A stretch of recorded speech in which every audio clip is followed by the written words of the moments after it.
Hi friends. நிறைய பேர் Schindler's ரீபாட்டிங் பற்றி கேட்குறீங்க. ஸோ இனிமே வந்து நம்ம நட்டின செடி எல்லாத்தையுமே ஜான்வரி பிப்ரவரிலெல்லாம் நட்டின செடி இப்போ 4-5 மாதம் வெயில் காலத்தில் ரீபாட் பண்ண முடியாமல் இருந்தது. ஸோ இப்போ climate நல்லா இருக்குது. ஸோ ரூட் பாண்டாக இருக்கும். இனிமேல் அந்த செடி growth இருக்காது. ஸோ நம்ம அதை எடுத்துட்டு நம்ம திருப்பி ரீபாட் பண்ணி புது சிண்டர் போட்டால் தான் உங்களுக்கு திருப்பி growth இருக்கும். ஸோ அதை எப்படி ரீபாட் பண்ணலாங்கிறத பற்றி இன்னைக்கு டீட்டெயில்டாக பார்க்கலாம். ஸோ இந்த செடியெல்லாம் நம்ம வாங்கி 4 மாதத்துக்கு மேலே ஆயிடுச்சு. ஸோ 4-5 மாதம் கூட ஆயிடுச்சு. நான் டைரெக்டாக பெரிய தொட்டிலே வச்சுருந்தேன். ஸோ பாருங்கள் எப்படி இருக்குது அப்படின்னு. ஸோ இந்த இதே தொட்டியில் தான் திருப்பி வைக்க போகிறேன். இந்த மாதிரி ரூட் பாண்டாக இருக்குது உங்களுக்கு. இந்த இதுக்கு மேலே வளராது. அடியில் அதை லேசாக லூஸ் பண்ணிவிட்டு நம்ம திருப்பி புது சிண்டர் போட்டு, இல்லைன்னா இந்த சிண்டரை நல்லா கழுவிட்டு திருப்பி இதே சிண்டரை நம்ம போட்டு ரீபாட் பண்ணிடலாம். ஸோ நான் இது மண் தொட்டியில் வச்சுருக்கறனால நான் இந்த மாதிரி ரீபாட் பண்ணுறேன். ஸோ நீங்கள் பிளாஸ்டிக் தொட்டியில் சின்ன தொட்டி வச்சுருந்தீங்க அப்படின்னா 6 இன்ச் தொட்டியில் வச்சுருக்கவங்க எல்லாமே அடுத்து இனிமேல் 8 இன்ச் தொட்டியில் நீங்கள் வைக்கலாம். ஸோ ரீபாட் பண்ணி என்னென்ன கொடுக்கணுங்கிறத இன்றைக்கி டீட்டெயில்டாக பார்க்கலாம். ஸோ 2-3 நாளாக என்கிட்ட இருக்கிற 30-40 செடி எல்லாத்தையும் நான் ரீபாட் பண்ணேன். ஸோ இன்னும் கூட அடுத்த மாதம் கூட பண்ணலாம். கொஞ்சம் மழை வர டைமில் பண்ணால் இன்னும் நல்லாயிருக்கும். இப்போ காற்று ரொம்ப அடிக்குது. வேறு வழியில் நிறைய செடி வந்து பாண்ட் ஆகிடுச்சு. நம்ம ரீபாட் பண்ணியே ஆகணும். ஸோ வெயில் கொஞ்சம் குறையுது. ஸோ மழையெல்லாம் நிறைய இடத்துல பெய்கிற உங்கள் climate நல்லா இருந்துச்சு அப்படின்னா நீங்கள் ரீபாட் பண்ணலாம். ஸோ இன்றைக்கி நம்ம அந்த சிண்டரை எப்படி என்னைய பார்த்து வளர்க்குறவங்க சிண்டரை எப்படி ரீபாட் பண்ணணுங்கிறத பற்றி பார்க்கலாம். ஸோ நான் இதே தொட்டிலே வச்சிடுறேன். ஸோ இது மண் தொட்டி தான். நான் இந்த தொட்டியே பெருசாக தான் இருக்குது. ஸோ நான் இதே தொட்டியில் சிண்டரில் போட்டு இதே தொட்டியில் வச்சிடுறேன்.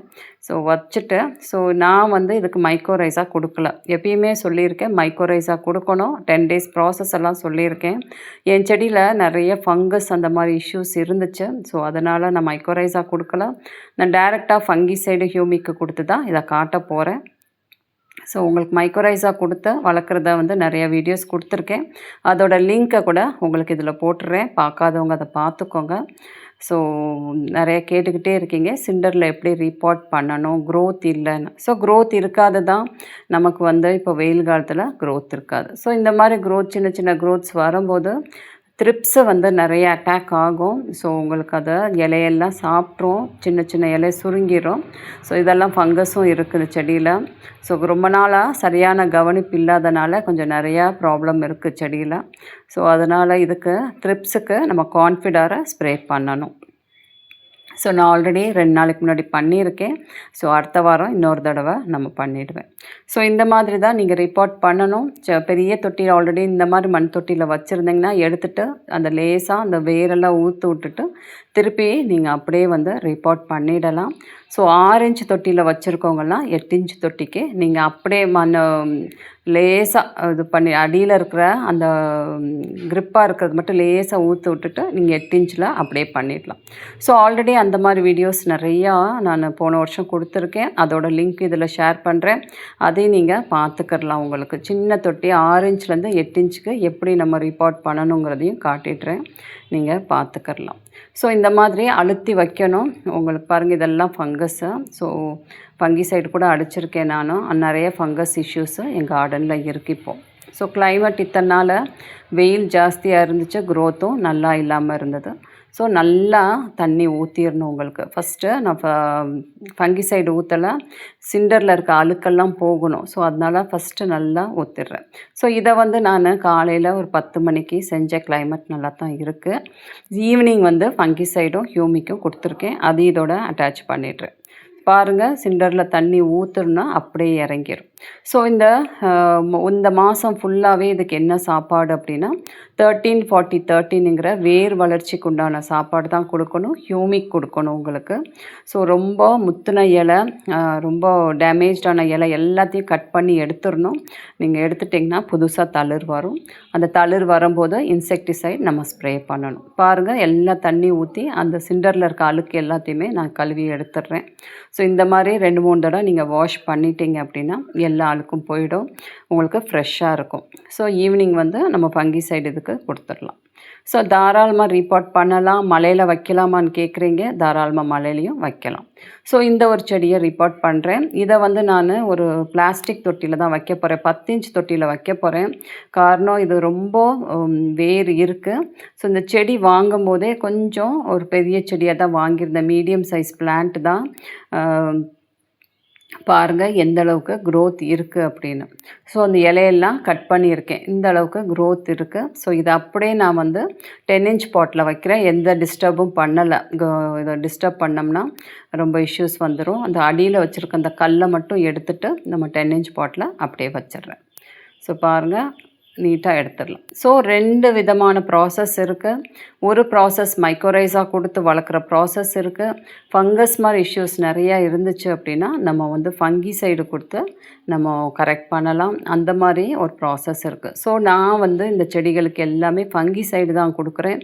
ஸோ ஃபங்கிசைடு கொடுத்துட்டோம் அப்படின்னா இன்றைக்கி ஃபங்கிசைடும் ஹியூமிக் இன்றைக்கி சாயங்காலம் கொடுத்துருவேன். கொடுத்த உடனே நம்ம 2 டேஸ் கழித்து இதுக்கு வந்து அந்த வேர் வளர்ச்சிக்கு உண்டான NPK 1261 இல்லைன்னா 1340 NPK கொடுத்து நம்ம கண்டினியூ பண்ணலாம்.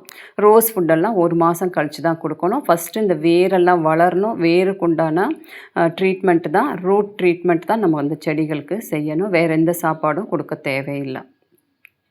ஸோ பாருங்கள் இந்த மாதிரி 10 இன்ச் தொட்டியில் மாற்றினா இந்த மாதிரி மாற்றிட்டு நீங்கள் தாராளமாக இந்த செடியெல்லாம் மழை வந்துச்சுன்னா மழையிலே வைக்கலாம். ரொம்ப வெயில் அடிச்சிச்சுன்னா வெயிலில் வைக்க வேண்டாம். கொஞ்சம் நிழல் பாங்கான இந்த இடத்துல வைக்கலாம். ஸோ இன்னும் கொஞ்சம் கிளைமேட் நல்லா, எனக்கு கொஞ்சம் கிளைமேட் நல்லா இருக்குது. ஸோ அதனால தான் நான் ரீபாட் பண்ணுறேன். ஓவராக வெயில் இருந்துச்சுன்னா ரீபாட் பண்ணாதீங்க. அதையும் நீங்கள் பார்த்துக்கணும். ஸோ இந்த மாதிரி நீங்கள் சிண்டரை போட்டுட்டு நல்லா அழுத்தி விடலாம். ஸோ நிறைய பேர் நியூ சப்ஸ்கிரைபரை ஹியூமிக் எங்கே வாங்கினீங்க, தாக்கத்து எங்கே வாங்கினீங்கன்னு எல்லாம் கேட்குறீங்க. ஆல்ரெடி நிறைய வீடியோவில் சொல்லியிருக்கேன். ஸோ இன்றைக்கி டிஸ்கிரிப்ஷனில் ஹியூமிக்கோட நான் அந்த நாவல் கம்பெனியோட நம்பரை கொடுத்துட்றேன், பார்த்து வாங்கிக்கோங்க. ஹியூமிக்கும் தாக்கத்து எல்லாமே நாவல் கம்பெனி அவங்கக்கிட்ட தான் நான் வாங்குகிறேன். ஸோ பாருங்கள் இப்படி தான் இருக்குது. கொக்கோபீட்டை பற்றி கேட்குறீங்க எங்கே வாங்குனீங்க அப்படின்னு. அதை பற்றி டீட்டெயில் வீடியோ நிறைய நான் கொடுத்துருக்கேன். கொக்கோபீட்டை என்ன பிராண்ட் வாங்கணும், எப்படி வந்து அதை கழுவணும்னு எல்லாமே கொடுத்துருக்கேன். நீங்கள் செக் பண்ணுங்கள். என்னோடய இதில் இருக்குது, ப்ளேலிஸ்ட்டில் கூட கொடுத்துருக்கேன். நீங்கள் பார்த்து வாங்கிக்கிடலாம்.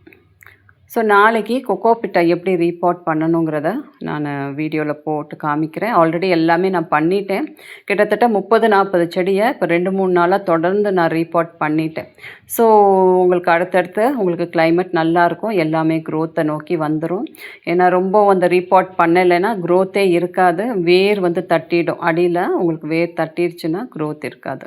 ஸோ பாருங்கள் இதுக்கும் நான் வந்து ஃப்ரெஷ்ஷாக தண்ணியெல்லாம் போட்டு அந்த அழுக்கெல்லாம் எடுத்துடுறேன்.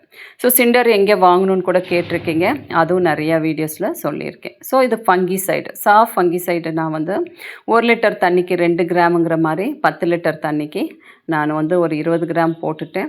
இது வந்து ஹியூமிக்கு இது ஒரு 10 ml எடுத்திருக்கேன். 1 லிட்டர் தண்ணிக்கு 1 ml கணக்குப்படி 10 ml எடுத்து நல்லா மிக்ஸ் பண்ணிவிட்டு, ஸோ சாஃப்ட் ஃபங்கிசைடு வந்து ஃபங்கஸ் இருந்தால் அது சரியாயிடும்.